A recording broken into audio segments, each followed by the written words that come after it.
First of all congratulations అండి. ఈ cinema part 2 ఉంటుందంటున్నారు, web series సినిమాగా వస్తుంది అంటున్నారు పార్ట్ 2. అంటే నెక్స్ట్ సంక్రాంతి బరిలో ఉండే అవకాశం ఉందా? ఇది సినిమాగా వస్తుంది, పార్ట్ 2 కూడా నెక్స్ట్ సంక్రాంతి బరిలో ఉంటుందా అంటున్నా, ఎందుకంటే మళ్ళీ డేట్లు దొరకవు కదా. సీజన్ 2 ఉంది, సీజన్ 3 కూడా ఉందండి. అంటే ఫస్ట్ అనుకున్నప్పుడే అనుకున్నాం. అంటే అది ఎప్పుడు ఉంటుందండి? నెక్స్ట్ సంక్రాంతికి ఉంటుందా తర్వాత? ఇప్పుడు ప్రస్తుతం నాకు ప్రతి ప్రొడక్షన్ హౌస్ నుంచి మా ఆదిత్యకి అడ్వాన్స్ ఇస్తా అని నాకు కాల్స్ వస్తున్నాయి. So it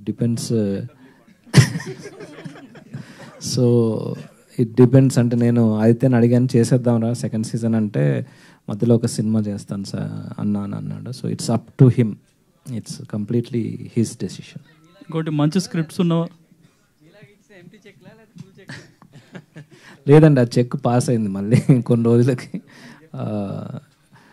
I'm very proud of him. Actually నిన్నే ఒక మంచి సంస్థ నుంచి అడ్వాన్స్ తీసుకున్నాడు. I'm very very happy. So వీడు డబ్బులు తీసుకోవడానికి భయపడుతుంటాడు వీడు. సో బాబు వెళ్ళురా తీసుకో. So I'm very happy. It's a bright talent. So season 2 season 3 ఉందండి. అది మా ఆదిత్య. మంచి స్క్రిప్ట్స్ ఉన్న వాళ్ళు మిమ్మల్ని సంప్రదించవచ్చు అని చెప్పారు కదా, అంటే మిమ్మల్ని రీచ్ అవ్వాలంటే ఎలా? మా ఇన్స్టాగ్రామ్ పేజ్ ఉంది, వీ కెన్ రీచ్, ఈమెయిల్ అవన్నీ. నవీన్ గారు. Yes sir. డెవిల్ సినిమా మీరు చూసారా, ఎలా ఉంది? చూసాను సార్, బాగుంది సార్. కొంచెం స్క్రీన్ ప్లే చేంజెస్ జరిగినట్టు అనిపించింది. It's good. మీ పేరే వేయకపోవడం వల్ల మీ అభిప్రాయం, మీ ఫీలింగ్ ఏంటి? అంటే ఇది కరెక్ట్ ప్లాట్ఫామ్ కాదండి. Let's stick to 90s. Shivaji గారు, మీరు సమాఖ్యవాదిగా చాలా మాట్లాడడం జరిగింది చాలా స్టేజెస్ మీద. సో ఏపీ రాజకీయాలు ఇప్పుడు ఎలక్షన్స్ కూడా రాబోతున్నాయి. సో అక్కడ మీటింగ్స్ ఏవో కూడా జరుగుతున్నట్లు తెలుస్తుంది. దీని మీద ఒక క్లారిటీ ఇవ్వాల్సిన అవసరం ఉంది. మూవీస్లో చూస్తామా, పొలిటీషియన్గా చూస్తామా? ఫస్ట్ మీరు ఒక పదాన్ని సరి చేసుకోవాలి. ఐఎమ్ నాట్ ఏ సమైక్యవాది. నేను ప్రత్యేక హోదా కోసం పోరాడాను తప్పితే సమైక్యవాదం గురించి కాదు. అది 60 సంవత్సరాల తెలంగాణ కళ, అది సాకారం అయిపోయింది. ఇట్స్ ఓవర్, ఆ గేమ్ అయిపోయింది. 2 రాష్ట్రాలు, 2 అన్నదమ్ములు కలిసి ఉంటున్నారు, హ్యాపీ. దాని తర్వాత ఎలక్షన్స్ వచ్చినా రాకపోయినా నేనైతే డైరెక్ట్ పాలిటిక్స్లో ఎప్పుడు పాల్గొనేవాడిని కాదు, నాకు సంబంధం లేదు.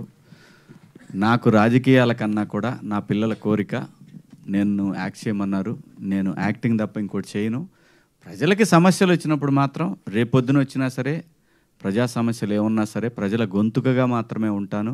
నన్ను కావాలని ఒక పార్టీకి కనుక అంటగట్టాలనుకుంటే ఖచ్చితంగా ఆ పార్టీలోకి వెళతాను, దోలు తీర్చేస్తాను. అందరికీ నా జోలు రావద్దు.